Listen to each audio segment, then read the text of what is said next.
Welcome back, dear listeners, to Stories, Fables, Ghostly Tales. And welcome on in to any new listeners. This is the place where curiosity doesn't just kill the cat, it invites the cat to a cursed town and hands it an ancient artifact it should definitely not be touching. I'm your host, the Tale Teller, and tonight's story is a slow descent into madness, fueled by academic obsession, ominous whispers, and brought to you by one very bad decision. Our protagonist, a researcher of the strange, the forbidden, the kind of knowledge that gets people disappeared. He receives a letter, no sender, no explanation, just a desperate plea and 2 obsidian pendants that swallow light like they're plotting something. The task? Study them, understand them, and destroy them. Somehow. No pressure. This little errand takes him to Jathala, a town that exists on paper but not on maps, a place where doors stay locked for a reason and shadows don't always belong to something living. The more he digs, the clearer it becomes. And he often asks that question, were these pendants locked away for a very good reason? Well, you'll just have to find out. So grab a cup of tea, maybe something calming, like a simple black tea or some honey water tea, or hell, even holy water just in case. The pendants have been found. Jathala is waiting, and something is whispering. Let's begin. Enjoy. The Obsidian Pendants. In the beginning, there was a man whose darkness and isolation were allies in his desire for knowledge of the unknown. His name was of no great importance, for he had no long since abandoned the need for introductions.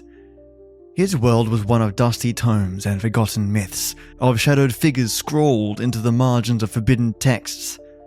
He had chased whispers through brittle parchment, traced bloodied runes in candlelight, and pieced together the fevered ramblings of those who had glimpsed horrors beyond comprehension.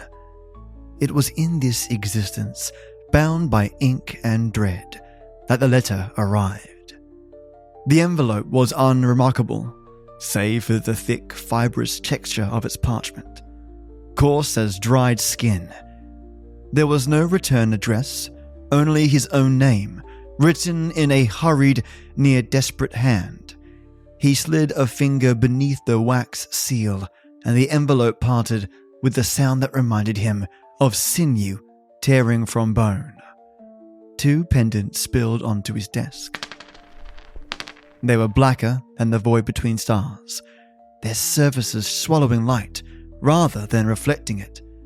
Each was shaped into a twisted, impossible form, neither geometric nor organic, their edges irregular yet deliberate, as if their shapes obeyed a logic not meant for human eyes. Thin veins of something metallic, gold or perhaps something older, ran through the obsidian like a network of nerves.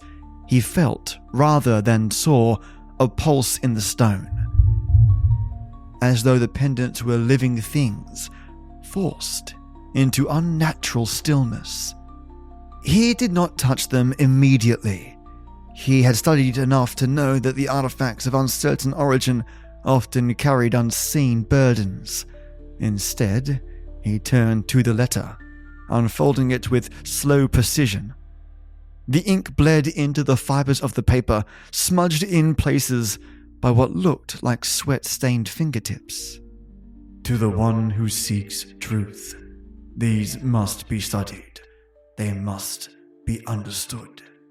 And above all, they must be destroyed. I do not know how, nor do I have time to learn. The burden is yours now. Jathala awaits. There was no signature, no further explanation, only the weight of expectation and the 2 terrible pendants that now occupied his space. His fingers twitched, drawn inexorably toward them.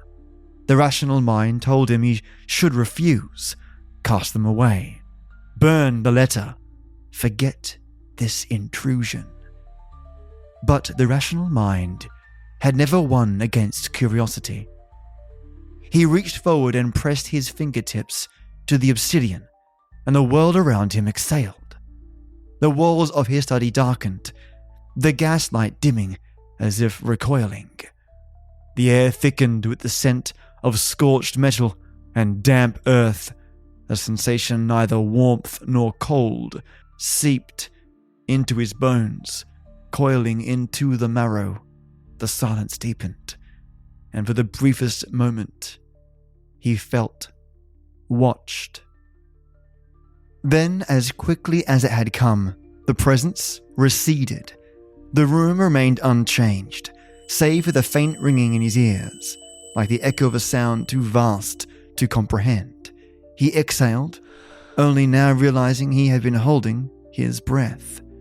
The pendants remained before him, unchanged, yet now something more than mere objects. They had acknowledged him, and that, he knew, was only the beginning. Chapter 2: The Markings of the Lost. The pendants sat upon his desk like twin black holes, their presence seeming to draw the very light from the room. Though he was well versed in the occult, in the trappings of hidden knowledge, he had never encountered artifacts quite like this. They bore no obvious sigils of any known sect, no markings that declared allegiance to ancient orders, and yet there was something in their design, something wrong. He retrieved a magnifying glass from the drawer, careful not to touch the pendants again. He was not certain whether his reaction had been purely psychological or something far worse. He leaned in close, scanning the dark surfaces, looking for the smallest deviation, the subtlest imperfection. And then he saw it.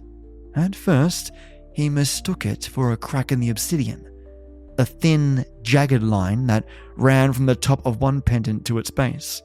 But as he adjusted the angle of the light, the line shifted, becoming deeper, more deliberate. It was not a flaw in the stone. It was writing.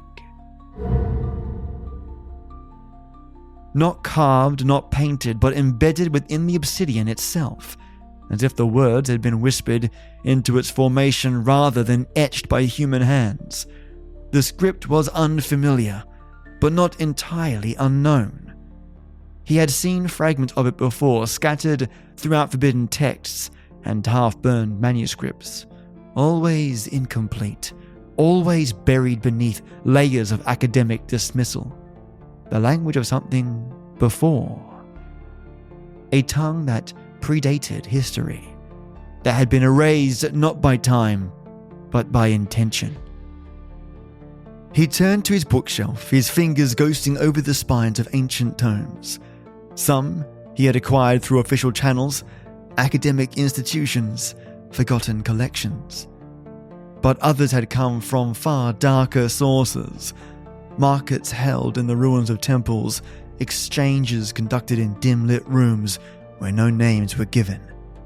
He selected 3 volumes: The Codex of Hollow Tongues, Prehistory and Forbidden Speech, and The First Mouths. The pages of each were yellowed with age, brittle and cracked, their ink faded to near illegibility.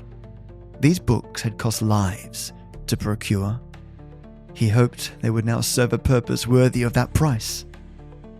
As he flipped through the pages, he matched symbols, cross-referencing glyphs, piecing together what little remained of a lost lexicon.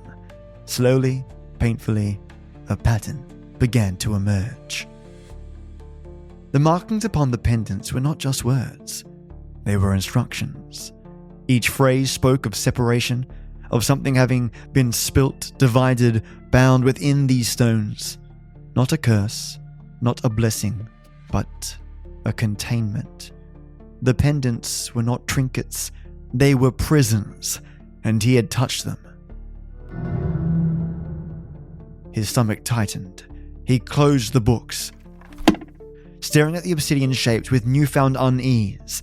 His patron had asked for their destruction. but what would be unleashed if they were broken? The answer he suspected was waiting for him in Jathala, and it was waiting for him to make a mistake. Chapter 3: The Scholar of Shadows. In the beginning there had been nothing but curiosity. It had started as a childhood obsession with whispered myths, ghost stories told around candlelight. While others grew and left their fears behind, he had chased them into adulthood, seeking the places where truth and fiction bled into one another. The world was not too kind to those who looked too closely at its seams, but he had never been interested in kindness. He had spent years studying what others dismissed, ancient rituals that should have been lost, texts that had survived when they should have been burned. He had scoured libraries that no longer officially existed, followed the footsteps of scholars who had vanished into their own obsessions. The world had always been layered, reality held together by fragile strands of order, and he had spent his life tracing the threads that led into that darkness.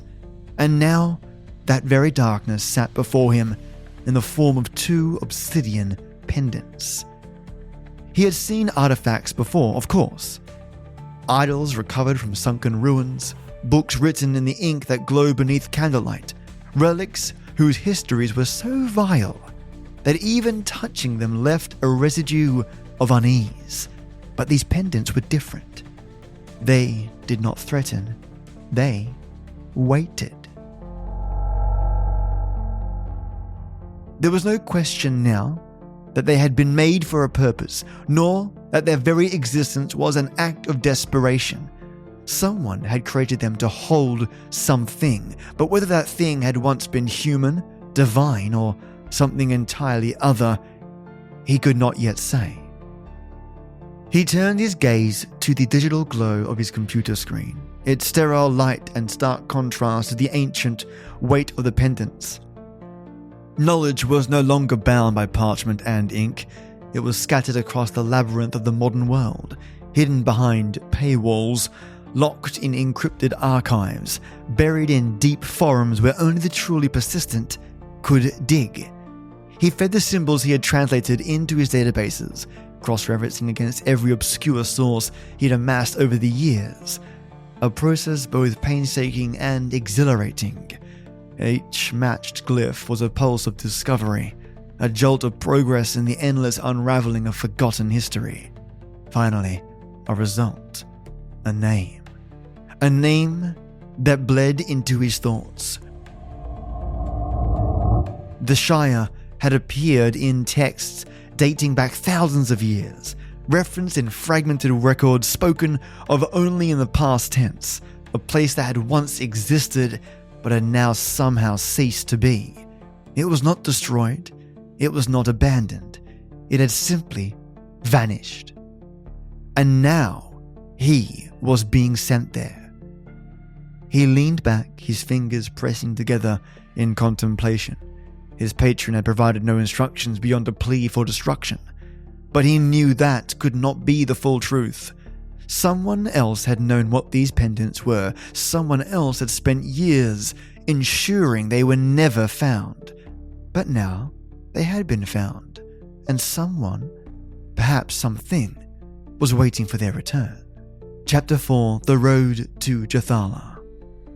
The journey began in silence. The train cut through the misted countryside like a blade through old parchment, its rhythmic churning lost beneath the weight of his thoughts. The letter, the pendants, the desperate plea, each piece sat heavy in his mind, their implications far darker than he had first assumed. Jathala was no ordinary place. Even among the scattered records he had unearthed, there was no consensus on what had happened there. Maps that once marked its location now bore only empty space. Accounts that referenced the Shire never explained its fate. Only that those who went looking for it never returned. And now it was calling him. He sat alone in the dim carriage, the other passengers reduced to murmuring shapes in the haze of oil-lit lanterns. The air smelled of damp wool and soot, the scent of long travels and restless bodies. Outside, The land stretched in endless shadow, rolling hills swallowed by thick fog, trees twisting into gnarled silhouettes beneath a starless sky. The pendants rested in a small wooden box beside him, wrapped in cloth, untouched since that first night. He had no desire to feel them again, to endure the creeping sensation that had seeped into his bones at their mere presence. Instead, he studied the papers in his lap, documents he had compiled on Jathala, scraps of lore gathered from sources long since buried. There were no photographs, no modern records, only crude sketches and fragmented descriptions. A town swallowed by the earth, a place where time does not move, a village that no longer casts a shadow. It was nonsense, yet nonsense had a way of proving itself truthful in the darkest corners of the world. A sharp knock against the window snapped him from his thoughts. He turned quickly, expecting to see the blurred landscape, but instead, only blackness. The window reflected nothing. No trees, no road, no sky, just a void stretching beyond the glass. His heart slowed. Then, a shape. Something pressed against the other side, its form shifting, stretching as though struggling to take shape. It had no face, no eyes, only a smear of movement, a suggestion of limbs reaching forward, dragging across the pane with a sound like wet fingers on glass. The air in the carriage thickened. The murmurs of passengers faded into an oppressive quiet. Then, as suddenly as it had appeared, the shape dissolved. He exhaled sharply, pulse pounding against his ribs. The train remained in motion, steady and unbroken. The passengers had not noticed, or perhaps they could not. He turned back to his papers, though he no longer read them. Juthala was waiting, and something new he was coming. Chapter 5. The Hollow Shire. The train left him at a nameless station, abandoned except for the whisper of wind through rotting beams. No station master, no ticket counter, no signs of life. Only rusted tracks disappearing into the mist, as if no train had ever passed through, as if the one that had brought him here had already been forgotten by the land itself. Jathala lay beyond the hills, where the road twisted like an old scar through the earth. His boots met damp soil as he moved forward, the air thick with the scent of something old, like rain-soaked stone and decaying wood. There were no birds, no rustling of unseen animals, only the wind. And even that carried a stillness he did not trust. The path narrowed as he climbed higher, the trees shifting from thick, tangled roots to skeletal husks. They stood like blackened bones against the sky, their bark peeling in long, curling strips, as though something had tried to shed them from the inside. He ran his fingers along one as he passed. The wood crumbled at his touch, soft as wet paper. Then, the houses appeared. Jathala had been a village once. He could see its remains nestled against the valley, a place meant for warmth and life. But there was nothing left to suggest either. The homes, if they could still be called that, were hollowed-out carcasses. Their roofs collapsed, their walls clawed with deep gashes. Some still bore remnants of the lives they'd once held. A rocking chair swaying without wind. A dinner table set with dishes long since blackened with age. He passed a doorway where something had written along the frame. The words carved deep, precise, desperate. Do not look at them. Do not listen. Do not speak. His breath slowed. There was something wrong with the air here. He could feel it pressing against his skin, humming beneath his flesh like a second pulse. The pendants, still wrapped and hidden in his pack, grew heavier with each step. though he had not touched them since his arrival. At the center of Jothala stood the remains of what had once been a church. Its steeple leaned precariously, one side collapsed, as though some great weight had crushed it from above. The windows were empty sockets, the door missing, leaving only darkness yawning beyond the threshold. He stepped forward. The moment his foot touched the stone of the church's entrance, the silence broke. A whisper, not from within but behind him. He turned sharply, eyes scanning the ruined village, the dead trees, the road that had led him here. Nothing moved. Then, from the corner of his vision, something stepped from the doorway of a ruined home. No, not stepped. Unfolded. Its limbs stretched too long, its body pulling itself upright as if remembering how to be human. The skin was dark, not with pigment but with shadow, as though it had been scorched into its form. Where a face should have been, there was only the suggestion of features, shifting, twisting, never settling. It did not move toward him. It simply stood, watching, waiting. A second figure emerged from another doorway, its body moving with the same unnatural grace, silent as breath.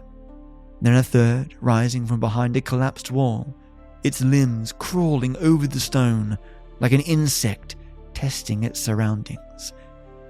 They did not blink. They did not breathe. But he knew without question they were seeing him. He stepped back onto the path. The whisper returned, curling around his ears like wet silk. It was not one voice. It was many. Overlapping, whispering in words he could not understand but could feel sinking into him. Do not look. Do not listen. Do not speak. The warning carved into the wood was a desperate thing. A last attempt by someone who had come before him. He did not know if they had survived. He did not know if he would. But he had come to destroy the pendants, and something in Jothala was waiting to stop him. Chapter 6. The Pendants Must Break. The whispering never stopped. It had started as a murmur in the back of his skull, a trickle of sound pooling in the hollows of his ears, words just beyond comprehension. But now, as he stood before the ruined church of Jothala, it was a tide rising against his mind, pressing against the fragile barrier of his thoughts. The figures had not moved, but he could feel them growing nearer, not in distance but in presence, in the way the air thickened with their weight, the way their forms wavered like candlelight at the edge of his vision. He stepped into the church. The air inside was colder, heavier, as if the very walls had swallowed the last breath of whatever congregation had once gathered here. The wooden pews were broken, shattered into splinters and piled in the corners like abandoned kindling.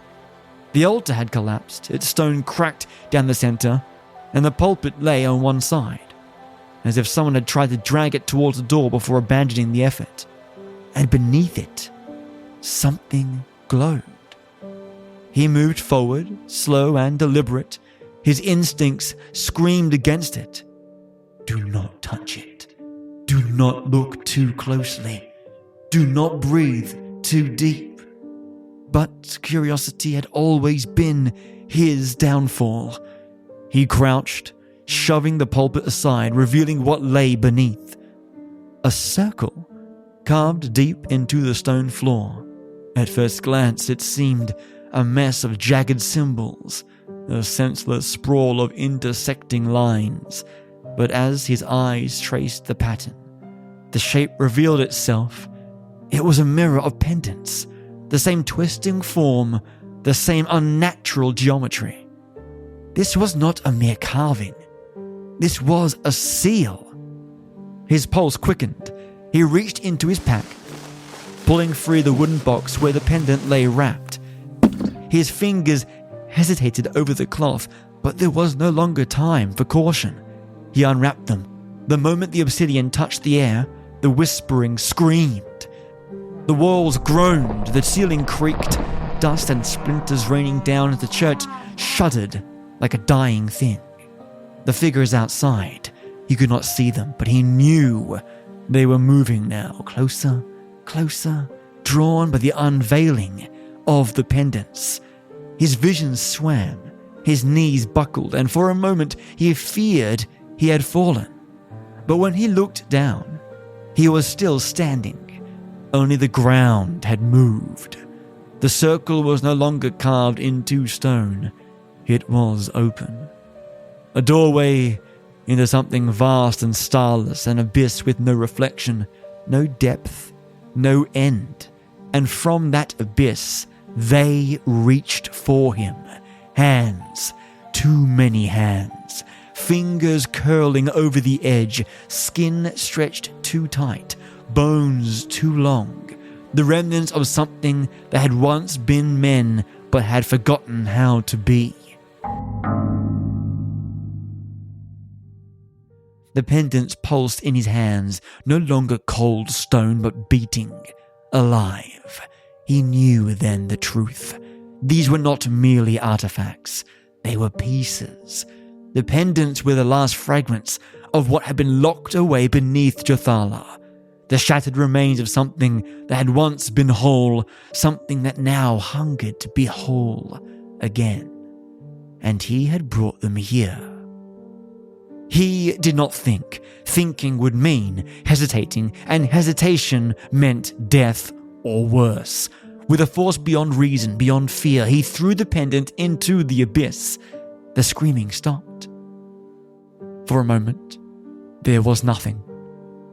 The world held its breath. Then, the hand snapped back, retreating into the darkness with a force so violent it sent shockwaves through the ground. The air split with the sound of stone cracking, of something vast collapsing inward. The seal sealed itself, the abyss folding in on itself like flesh knitting close over a wound. And then silence. The whispering was gone. The figures beyond the church had vanished, leaving only empty doorways and windless streets. The weight that had pressed against his mind had lifted, though its absence was not relief. It was an ache, a space left behind where something had once quailed, waiting. He was alone. Jothala was still and lifeless once more. He exhaled the first true breath he had taken since arriving. His hand still trembled, his mind raw with what it had touched, but the pendants were gone, and the seal held. He turned from the altar, stepping back into the cold light of morning. The mist had begun to recede, the trees standing still and empty. Jothala had claimed no new victims today.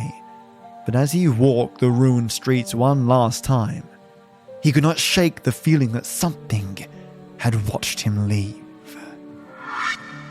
Epilogue: The Weight of Knowing. The road away from Jothala was unchanged, but he was not. The train station, as forgotten as before, waited for him in the mist, its tracks stretching toward places where reality still held firm. He stepped onto the platform, dropped his pack beside the empty bench and sat.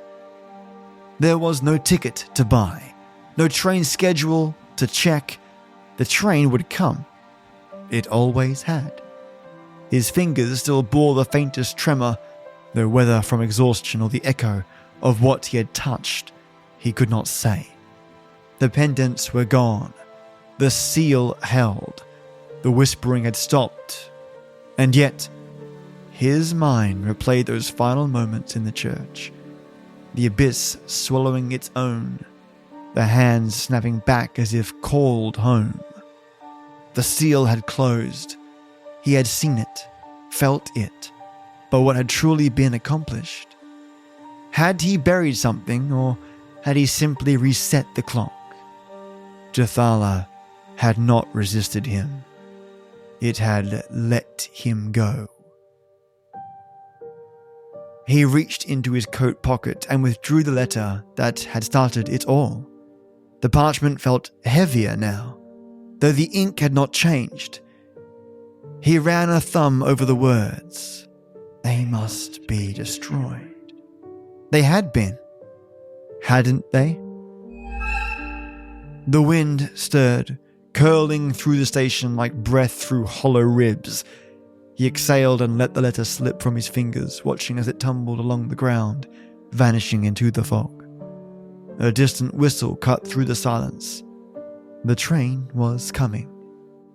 He did not look back toward Jathala. Some doors once closed were better left that way. And thus concludes the Obsidian Pendants of Jathala. Thank you for listening.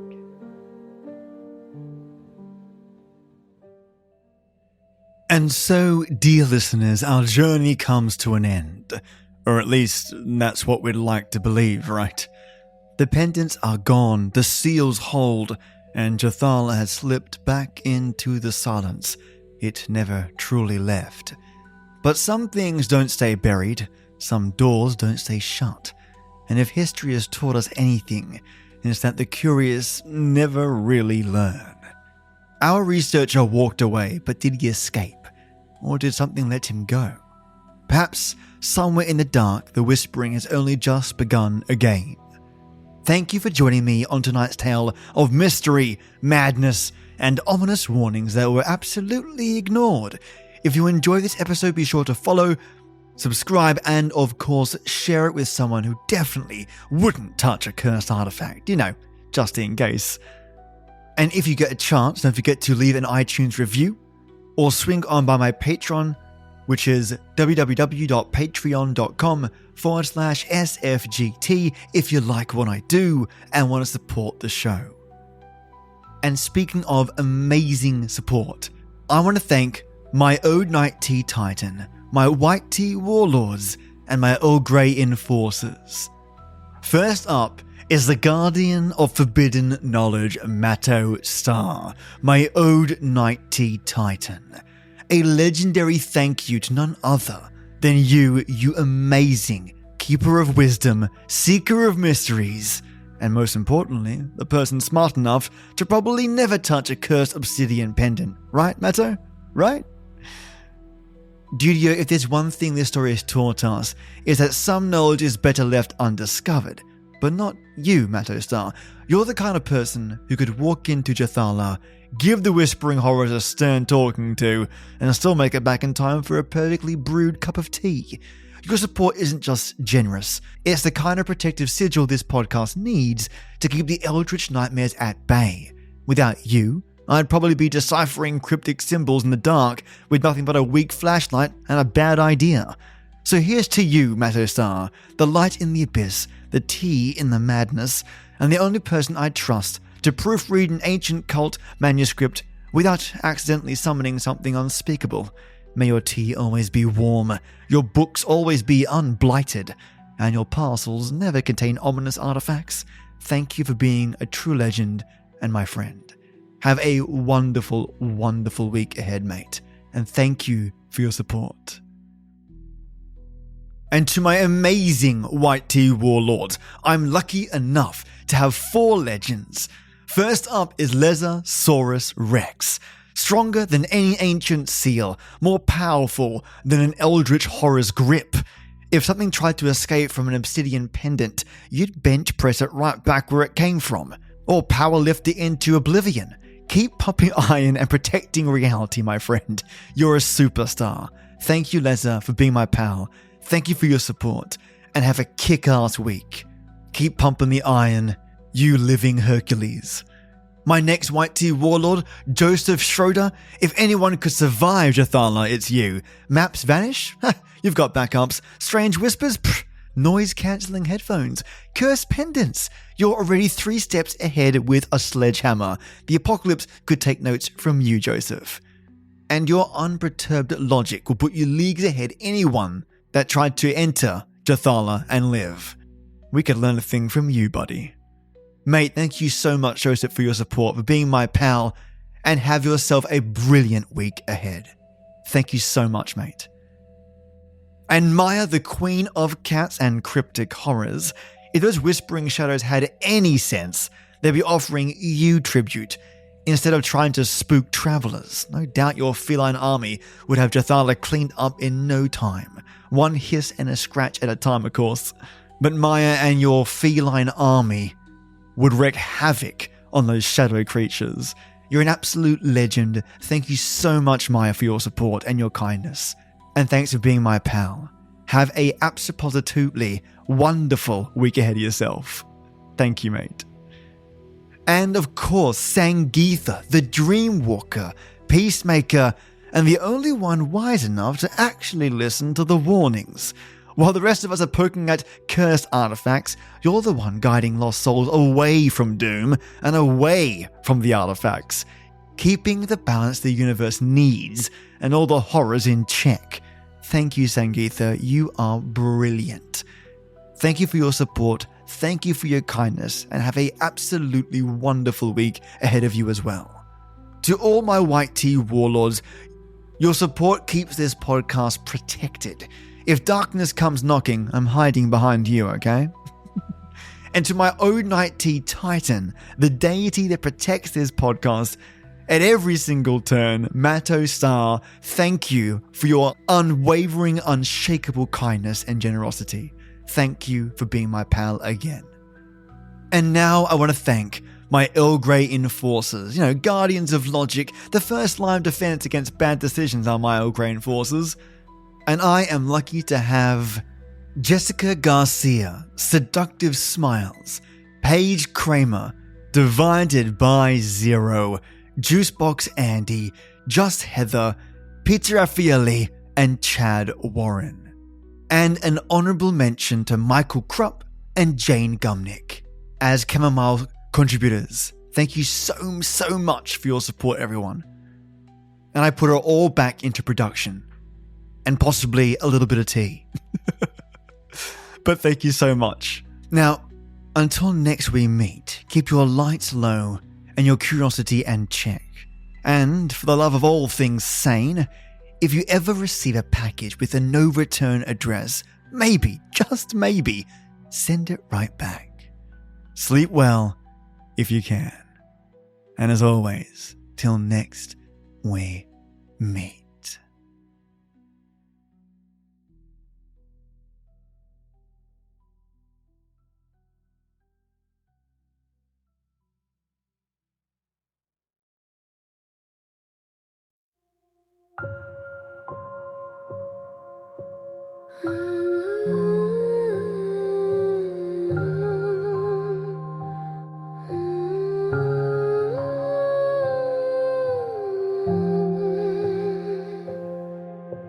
Night whispers secrets untold, ghostly tales centuries old.